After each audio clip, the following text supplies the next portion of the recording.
Hello folks, how's it going? Welcome to another video. I know it's been a while since my last one. My apologies. I've actually been pretty busy coming into the new year.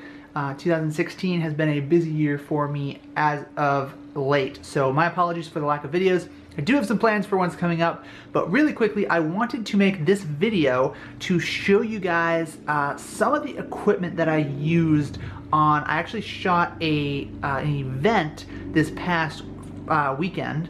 For those of you who don't know, there is a thing called TEDx. I don't know how many of you are familiar with TED Talks.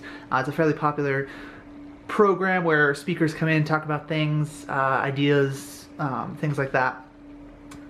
And certain places and cities can create their own independently organized TED events called TEDx, and my city is Sacramento, and so we have here a local event called TEDx Sacramento, and I recently was able to shoot that event as a photographer, and it was a really fun experience and a very eye-opening experience in terms of event photography for me.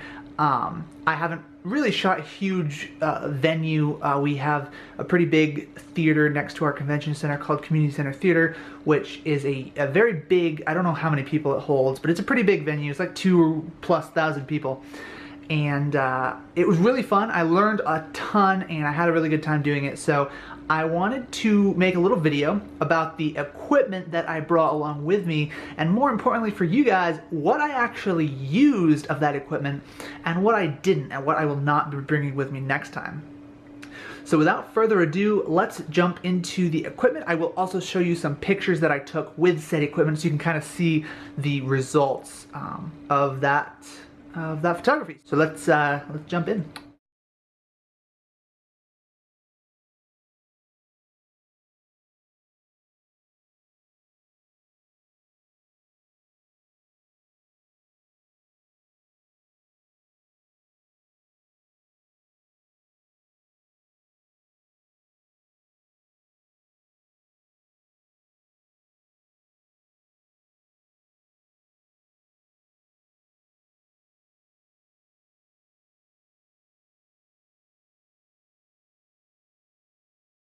Okay, so this is a really quick overview of the equipment that I did use. Now, first things first, the good old camera backpack. This is a Tamarack something or other.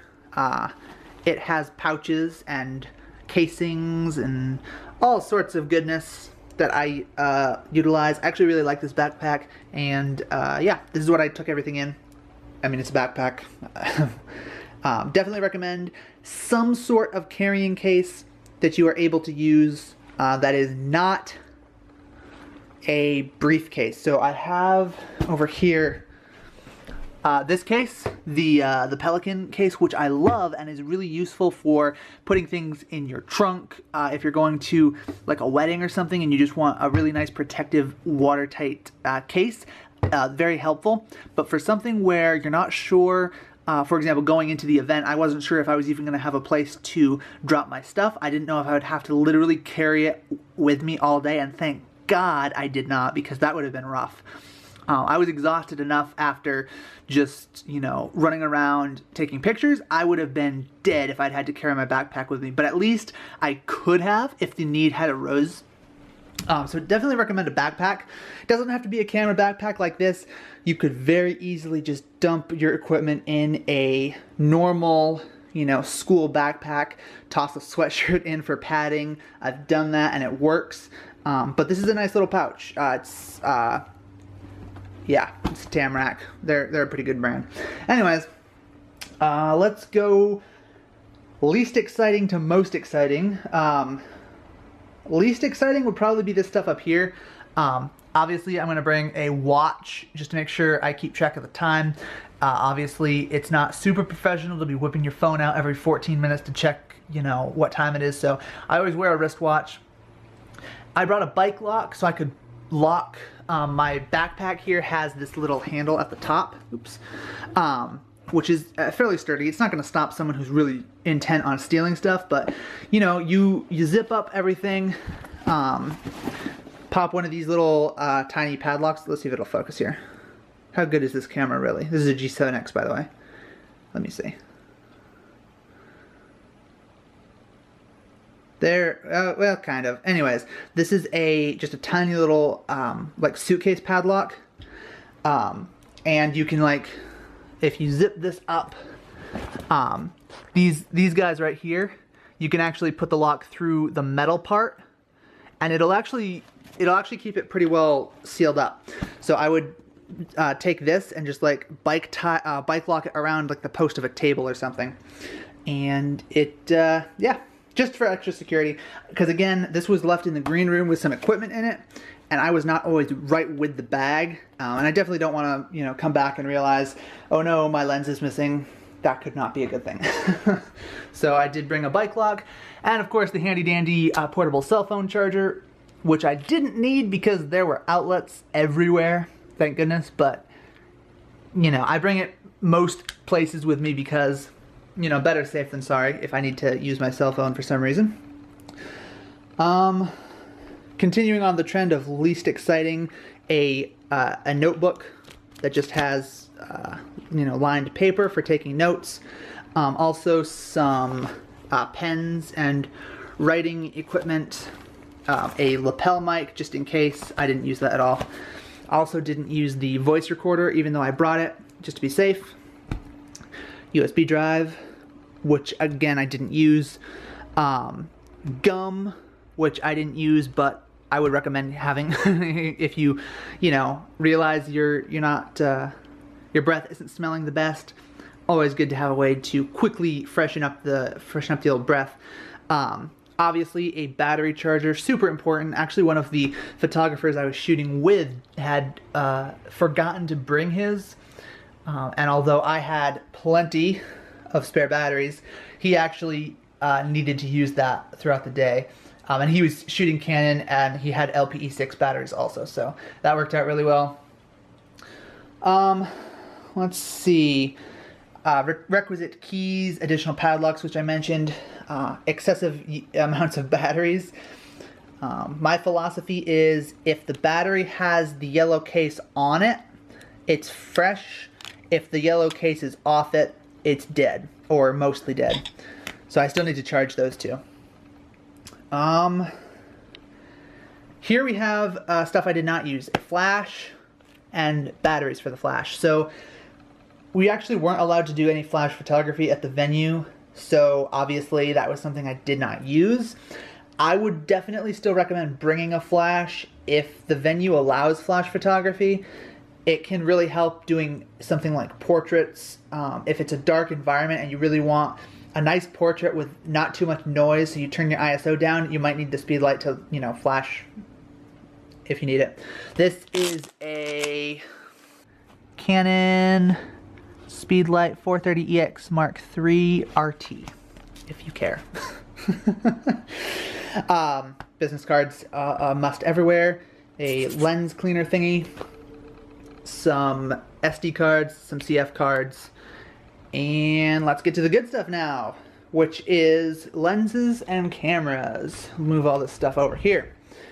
Okay, 50mm f1.4, 85mm f1.8, Canon 60D, a Canon 70 Mark II, a Canon 100mm f2.8 macro, and a Canon 24mm f1.4.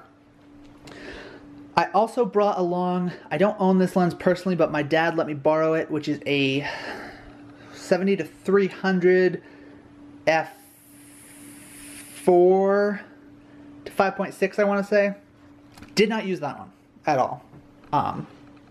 So I wouldn't bring that again next time. But I would definitely have used a 70-200 if I'd had it. The reason I didn't use the 70-300 was it was just a little bit too slow. Out at 300, it gets all the way down to 5.6, which is just a little bit too slow for me in this situation. I'll show you, you'll see some of the pictures throughout this video and you'll kind of get why.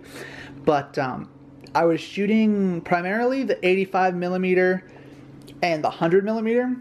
I did take a couple of shots with the 24mm and the 50mm. I would say ranking everything all together, I want to say the most shots ended up being taken with the 85mm. A close runner-up would be the 100. And then I would say tied at third place would be the 50 and the 24. I adore the 24mm lens, and I used this setup a lot for the 70 Mark II and the 24mm. I used a lot for, forgive my, the camera strap. This isn't my camera, so my apologies for not knowing how to use it. But no, the 70 Mark II and the 24mm lens is, I truly think at this point in what I own, my favorite combination. But it's wide. It's basically a 38mm full frame equivalent. So it's a wide lens, and it's not suited for, you know, action shots of the speakers as they're giving their talk. So I didn't use this as much as I wish I had, but I did, and I'll show you some of those photos. What would, oh, and of course my handy dandy portable memory card reader. Okay. What would I have done differently next time? I'll be honest, I wouldn't. I would still bring the flash even though I didn't use it, because I know as soon as I don't bring it, I'll need it. Honestly, I would say this is about what I would say to bring. For me, I shoot prime lenses, so 2 camera bodies is absolutely a must. I would not go into an event with just 1 camera body. If you have a zoom, you could get away with it. I mean, best practice is always to have a backup anyways. But for me, I was running around all day with 2 cameras around me, my shoulders. I had, 1 camera at my side, and I was shooting with 1.